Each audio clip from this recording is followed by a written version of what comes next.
میں آپ کو چھوٹا سا واقعہ بتاتا ہوں کہ میں یعنی دور جاہلیت میں ان مائی جیز رائٹ، جو دور جو ہم نے دین کے بغیر گزارا، اس میں ایگزامس کے دن آتے تھے، ہمیں کافی انزائٹی ہوتی تھی، کافی پریشانی ہوتی تھی، کیونکہ پورا سال میٹر کرتا تھا اس ایگزام پہ.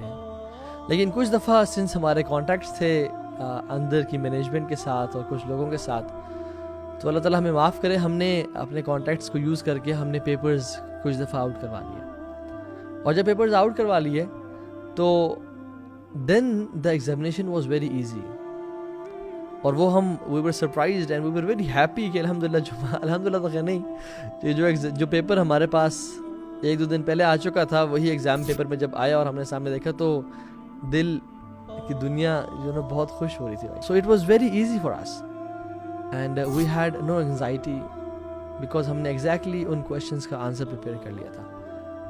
جسٹ امیجن ایک ایسا شخص، and there was a case, exam paper out ہونے کے بعد بھی اس نے تیاری نہیں کی، اور لوگ کیا کہہ رہے ہوں گے، کتنا بڑا لوزر ہے یار یہ شخص. پیپرز یعنی کی تو تیاری پوری بک یعنی لوگ یاد کرتے ہیں، لیکن ایگزام کی جو پیپرز ایگزیکٹلی اس میں آنے ہیں، وہ ملنے کے بعد بھی تو نے تیاری نہیں کی. اتنا سوچتا تو، اتنا نکما ہے تو، you are a person who has no future. Imagine the most important examination, جس میں صرف 1 سال نہیں ضائع ہوگا، اگر فیل ہوگا تو 2 سال نہیں ضائع ہوں گے، کچھ ایام کچھ روپے ضائع نہیں ہوں گے، بلکہ ایٹرنیٹی ضائع ہونے کے چانسز ہیں. اور وہ کوشچن جو انویجیلیٹر ہوگا وہ کوئی عام انسان نہیں، بلکہ وہ it will be questioned by the Lord of heavens and the earth.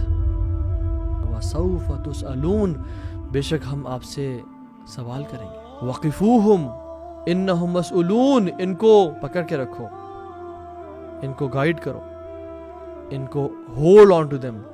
إِنَّهُمْ مَسْئُولُونَ، اللہ تعالیٰ اپنے اینجلز کو کہیں گے کہ hold on to them، ان کو اپنے قابو میں رکھو، اپنے قبضے میں رکھو، ان سے ہم سوال کریں گے. The question is the paper out? Yes, the paper is out. سوال ہمیں بتا دیے گئے ہیں. Make preparations right now, guys. There are no retakes, no second chances. There's only one chance. Only one chance. And you should expect the question number 1 to be as-salah.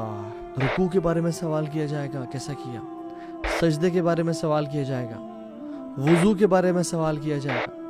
خشوع کو دیکھا جائے گا، کیسا خشوع تھا نماز میں. ٹائم پہ پڑھی یا لیٹ کرتا تھا یہ نمازوں کو، ڈیلے تو نہیں کیا اس نے. کس طرح سے وہ نمازوں کو پڑھتا تھا، کس حالت میں نمازوں کو پڑھتا تھا. عمر بن الخطاب اپنے گورنر سے کہا کرتے تھے کہ تمہاری سب سے پہلی رسپانسبلٹی ہے نماز کو قائم کرنا. جس نے نماز کو قائم کیا اس نے دین کو قائم کیا، اور جس نے نماز کو قائم نہ کیا اس نے اپنے دین کو گرا دی. The questions are there for us کہ ہم آج ان کی تیاری کر لیں.